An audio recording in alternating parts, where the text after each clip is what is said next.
नमस्कार मित्रांनो, आपण नेहमी ऐकतो की भारताचा जीडीपी वाढतोय, पण हा जीडीपी म्हणजे नक्की काय? तर देशाच्या सीमेच्या आत नक्की काय चाललंय हे मोजण्याचं एक साधन आहे. चला 60 सेकंदात डिकोड करूया ही कन्सेप्ट. जीडीपी म्हणजे एका आर्थिक वर्षात देशाच्या भौगोलिक सीमेच्या आत उत्पादित झालेल्या सर्व अंतिम वस्तू आणि सेवांचं एकूण बाजार मूल्य. लक्षात ठेवा, इथे सीमेच्या आत हे शब्द अत्यंत महत्त्वाचे. मग ते उत्पादन भारतीयाने केलेले असू द्या किंवा परदेशी व्यक्तीने भारतात राहताना, ते भारताच्या जीडीपी मध्ये मोजलं जातं. एमपीसी साठी आपण 3 मुद्दे लक्षात ठेवायला पाहिजे. पहिली पद्धती. जीडीपी मोजण्याच्या 3 पद्धती आहेत: उत्पादन पद्धत, उत्पन्न पद्धत आणि खर्च पद्धत. त्यानंतर बेस इयर. सध्या भारतात जीडीपी मोजण्यासाठी 2011-12 हे पायाभूत वर्ष वापरलं जात आहे.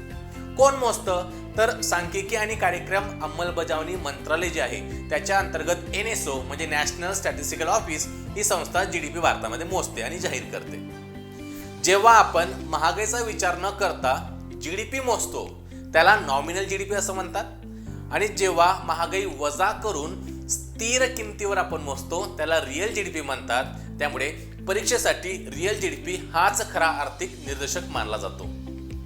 थोडक्यात काय, तर जीडीपी म्हणजे देशाच्या आर्थिक ताकदीचा आरसा. अशाच महत्त्वाच्या माहितीसाठी अर्थसूत्राला फॉलो करा आणि आमच्या यूट्यूब चॅनलला नक्कीच सबस्क्राईब करा. थांबूया. धन्यवाद.